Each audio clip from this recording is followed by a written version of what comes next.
अविश्वास प्रस्ताव एक ऐसा हथियार है जिसके जरिए विपक्ष मौजूदा सरकार को बहुमत साबित करने के लिए चैलेंज करता है। बहुमत साबित किया तो ठीक, वरना सरकार गिर जाती है। बहुमत साबित न कर पाने पर प्रधानमंत्री या मुख्यमंत्री समेत पूरी कैबिनेट को इस्तीफा देना पड़ता है। केंद्र सरकार के खिलाफ अब तक कुल 27 अविश्वास प्रस्ताव सदन में आए हैं, जिसमें 3 अविश्वास प्रस्ताव पास भी हुए और मौजूदा केंद्र की सरकार गिर गई। फिलहाल विपक्ष केंद्र की मोदी सरकार के खिलाफ अविश्वास प्रस्ताव लाने जा रहा है।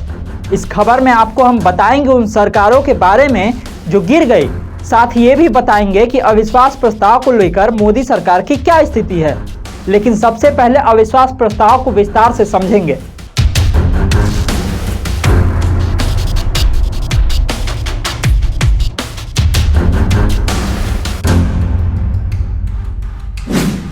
अब समझते हैं कि लोकसभा में अविश्वास प्रस्ताव की प्रक्रिया क्या है। कोई भी सांसद अविश्वास प्रस्ताव का नोटिस दे सकता है। अविश्वास प्रस्ताव पर कम से कम 50 सांसदों का हस्ताक्षर कर लोकसभा स्पीकर को देना होता है। स्पीकर 10 दिन के अंदर इस पर सदन में बैठक बुलाते हैं। सदन में सत्ता पक्ष और विपक्ष के बीच अविश्वास प्रस्ताव पर चर्चा होती है। चर्चा के अंतिम में प्रधानमंत्री को जवाब देना होता है। चर्चा खत्म होने पर वोटिंग कराई जाती है, जिसमें सभी लोकसभा सांसद वोट करते हैं। सांसदों के वोट के आधार पर यह तय होता है कि प्रस्ताव पास हुआ या नहीं।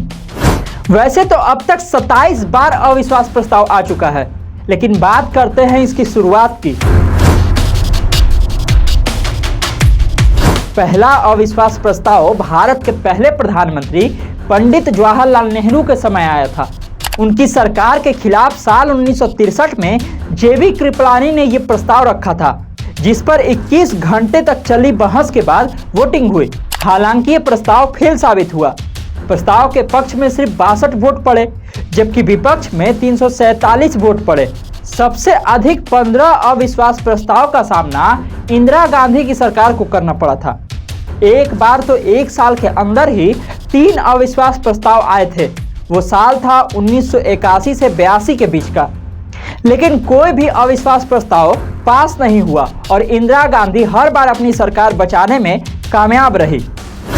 बता दें कि भारत के संसदीय इतिहास में 3 ही अविश्वास प्रस्ताव पास हुए हैं, जिसने केंद्र की सरकार को गिरा दिया। पहली सरकार थी वीपी सिंह की, जो अविश्वास प्रस्ताव के कारण गिरी थी।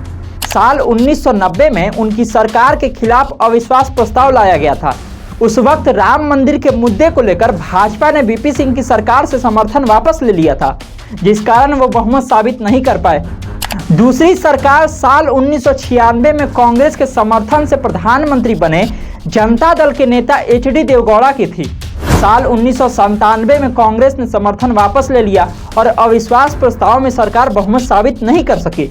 तीसरी सरकार अटल बिहारी वाजपेयी की थी, जिसके खिलाफ साल 1998 में लाया गया अविश्वास प्रस्ताव पास हो गया।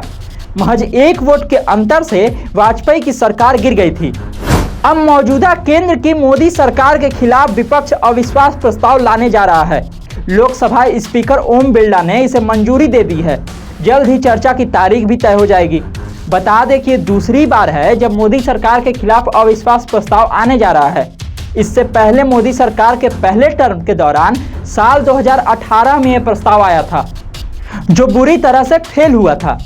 इस बार भी अविश्वास प्रस्ताव का फेल होना लगभग तय माना जा रहा है, क्योंकि लोकसभा में अकेले भाजपा के पास 301 सांसद हैं, जबकि गठबंधन एनडीए के पास 333 सांसद हैं।